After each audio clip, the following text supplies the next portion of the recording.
You'll want to hang on to that larger scaled cardboard when you see how adorable this Christmas decorating idea turned out. After printing out some ideas for inspiration, I'm freehand sketching the body and antlers of a deer of my own design. I'm ensuring the size I sketch will fit one body and 2 sets of legs. After attempting to sketch the legs freehand, I decided it would be more accurate to create half a leg template so both sides and sets would be identical. I'm placing sheets of white paper over my rough draft, taping them together, then sketching one side of the legs. Using an X-Acto blade, I'm cutting along the main lines of the sketches, taking care to use a shorter blade in case it snaps. Lifting the box off the floor, I'm making a second cut through to the other side. Checking my leg template against the cut deer body, I'm now tracing out the leg template, then flipping it over to sketch the other side, then cutting the entire shape out. Using the cut legs as my new template, I'm sketching out a second set of legs, slightly slimmer down the front legs so the back legs are a little more muscular. Using a metal yardstick, I'm marking the middle of the tops of the legs to the thickness of the cardboard, then cutting a notch out, leaving the bottom of the slit intact. Now I'm transferring the deer details onto a sheet of paper so I don't forget what to add where. After dry fitting the legs onto the deer to ensure I like the shapes, I'm now painting each cardboard cutout in a wonderful cinnamon tone called Iron Clay by Fusion Mineral Paint. This painting will cover up all your original sketches. I'm now unwinding some very soft, bendable cotton rope to the length of each outer cardboard piece. For the deer details, I'm comparing the tone of the rope to a white that is similar called Victorian Lace by Fusion Mineral Paint. Using my sketch as a guideline, I'm now filling in the deer details on top of the painted pieces, taking care to only sketch in final lines. I'm painting all the white areas of the chest, tummy, nose, hooves, and tail tip using the wider brush. The white paint requires 3 coats. Switching to a rounded tip brush, I'm painting in the spots using a rounded motion. Moving to the legs, I'm switching back to the wider paintbrush and painting each hoof in white, remembering to paint the hooves on both sides of each leg. Now I'm choosing how thick my outlines will be with a number 6 wider brush. A Stahlmeister is a high-quality brush I get through Fusion Mineral Paint. Choosing coal black as my outline color, I'm relying on the shape of the brush to create the line thickness. Using my pinky trick again, I'm painting each line slowly and smoothly without stops if possible. I'm outlining the snout, a closed eye, chest, tummy, and hooves with this brush, and also painting in the nose. Now moving on to a number 6 rounded brush, I'm painting a black outline around each spot. After a quick test, I found painting half the outline at a time to be easiest. I'm now propping up the deer body onto 2 clamps for support, then hot gluing the rope to all the cut edges of the shapes. I found repositioning the deer as needed helps, such as raising it off the table onto a piece of masking tape or even holding it up by hand. I also found it wasn't necessary to cut the rope in tighter sections. Simply continuing on, pushing the rope tightly in small areas did the trick. I'm now gluing the rope along all the cut edges except for the added slits on top. After all the trim is complete, I'm outfitting the legs to the body and positioning them where desired.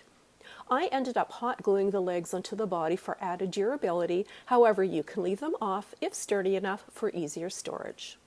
And you are left with the most adorable reindeer cutout, the perfect companion to place in a corner during the Christmas season.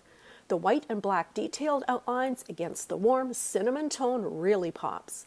I also added a faux sprig of evergreen with a pine cone to the neck for an added festive touch.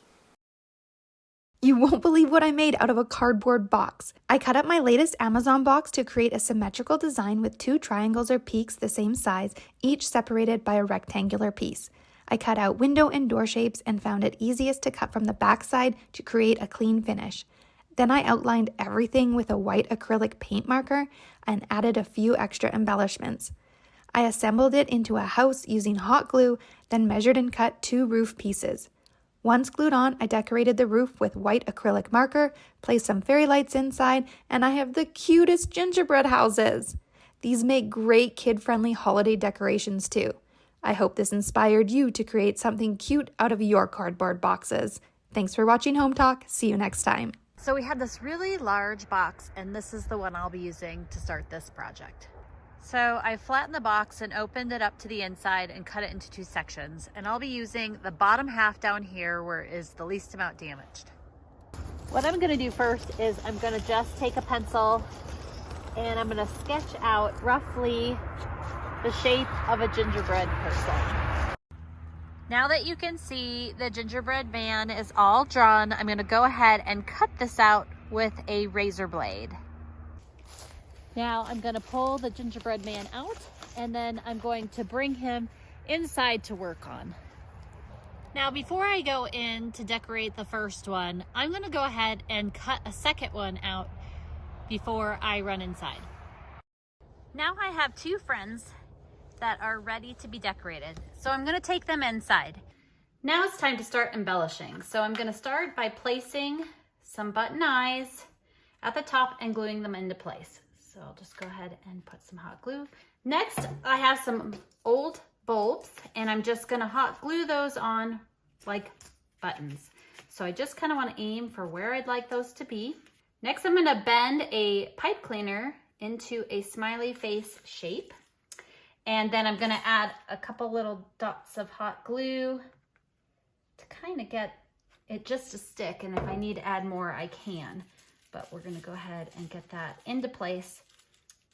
For the second one, I'm gonna repeat the same process with the eyes. So I'm gonna put the eyes into place. And then I've got these little snowflake ornaments from another project that I did, and I'm just gonna use those in the center. I'll glue both of those into place. So I want her to have a bow in her hair. So I'm gonna go ahead and I cut some diamond adhesive back wrap. I'm gonna stick that on here. Now she'll have a cute little bow. So I'm gonna peel the back off and place it on our gingerbread guy. I'll lower this down a little bit. There we go. So for each leg, I'm gonna go ahead and cut a little strip of zigzag ribbon because then it creates the illusion that it's frosting. So I'm just gonna go ahead and add a couple dabs of hot glue and then I'll hold that into place. I'm also gonna run a line of this zigzag along the bottom and along the neckline of our girl. And then I'm also gonna take and finish lining the rest of her. So I want her dress to kind of be lined out. So I'll go ahead and finish that up. Here they are all finished, and you can embellish them any way you want to. And if you're not comfortable making them with cardboard because of the environment you live in, it's okay. You can make them out of poster board or foam core board, or there's lots of other possibilities. I hope this inspires you to make some gingerbread people of your own. Again, I'm Chas from Chas's Crazy Creations. Thanks for watching Home Talk, and I'll see you next time.